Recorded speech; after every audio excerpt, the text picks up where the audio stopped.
আর এটা তখন সবার ঘুমানোর টাইমের মধ্যে আমাদের জীবন যুদ্ধ চলতেছে। আমরা পিঠা বানাচ্ছি, এটা হচ্ছে বিনি ভাতের গুলা দোকানের জন্য বানাচ্ছি। সবাই ঘুমাচ্ছে আর আমরা ঘুমাতে পারি না, আমরা বাচ্চাটাও ঘুমাচ্ছে, কোনো সময় পাই না। এই যে বাবুটাকেও সময় দিতে পারি না, এখন খুব কম সময় দিতে পারি।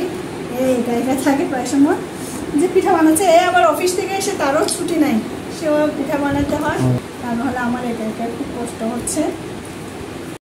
হ্যালো এভরিওয়ান, সবাইকে নমস্কার। আপনারা সবাই কেমন আছেন? আশা করছি বেশ ভালো আছেন, আমরাও বেশ ভালো আছি।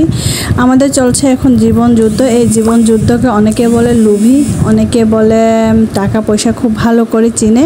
আমরা কি করব বুঝতেছি না। আমরা আমাদের পরিশ্রমে টাকা নিতে চাচ্ছি, আমরা চুরিও করতেছি না, ডাকাতি করতেছি না, আর যারা বলতেছে তাদের থেকেও টাকা খুঁজতেছি না। আমরা যা শুধু আমাদের দোকানের জন্য আমরা পরিশ্রম করি, দিনে রাতে কিছু টাকা জোগাড় করা যায় না। আর আচ্ছা, এখন টাকা লাগে না কার, টাকার লোভ নাই কার, সবারই তো আছে। তারপরেও আমাদেরকে মানুষের কথাগুলো শুনতেই হয়। সবাই বলে আমরা নাকি লোভী, আমাদের চেহারার দিকে তাকাই না, আমরা আমাদের শরীরের যত্ন নিই না। আমরা এখন শুধু টাকা পয়সার উপর ঝুঁকে পড়েছি, তাই বয়সের তুলনায় শরীরের ছাপ, মুখের ছাপ নাকি বেশি হয়ে যাচ্ছে।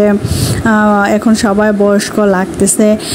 এত টাকা নিয়ে কি করবে? আসলে আমাদের এতগুলো টাকা নাই, আমরা জাস্ট আমাদের কষ্ট করে, এই যে দেখো এই মানুষটার মুখে হাসি থাকে এত কষ্ট করার পরও, কারণ আমরা পরিশ্রম করে টাকা নিচ্ছি, যে আমরা কারোর থেকে মায়ের খাচ্ছি না আর কারোর থেকে টাকাও খুঁজতেছি না। যারা বলতেছে তাদের থেকে তো মোটেও না, আমরা টাকা এক টাকাও খুঁজি না। তারপর এই যে দেখেন আমার হাতে, দেখছেন হাতে তেল পড়ছে, এই যে ব্যথা। আমরা অনেক কষ্ট করে টাকা কামাচ্ছি, তারপরে কেন মানুষের কথা আমাদের শুনতে হবে আমি জানি না। আমাদের ঘরে কেন কোনো রেস্ট নেই। এই যে দেখেন আমার বোনেরাও এখন পিঠা বানানোর জন্য তৈরি হচ্ছে। কেউ কেউ নারকেল কাটতেছে, কেউ কেউ আবার পিঠা বানাচ্ছে, আমরাও বানাচ্ছি। আমরা দিনেও ঘুমাইতে পারি না, এখন রাতে আমরা বেশি জোরে 3-4 ঘন্টা ঘুমাই। আমরা যদি এখন এ বয়সে যদি আমরা পরিশ্রম না করি কখন করব? আমাদের আরেকটু বয়স হলে আমরা পরিশ্রম করতে পারবো না। আর আমার বাচ্চাটা হচ্ছে এখনও ছোট, তাকে পড়াশোনা করাইতে হবে। তাদেরকে বুঝাইতে পারি না যে আমার বাচ্চাটা এখনও ছোট, তাদেরকে পড়াশোনা করানোর জন্য আমাদের অনেক টাকা পয়সা লাগবে।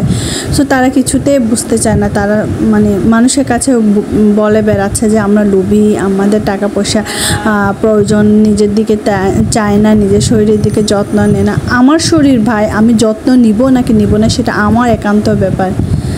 আরে মানুষের মাথায় এরকম কেন আসে জানি না। আপনারাই বিচার করেন, আপনারাই বলেন আমরা এখন কি করব? মানুষের কথা শুনবো, মানুষের কথা শুনে বন্ধ করে দেব, নাকি আমরা নিজেদের কাজ নিজেরাই চালিয়ে যাব? আপনাদের উপর প্রশ্ন রয়ে গেল। আর আমি ভিডিওটা আর বেশি লম্বা করতেছি না, ভালো থাকবেন, বাই।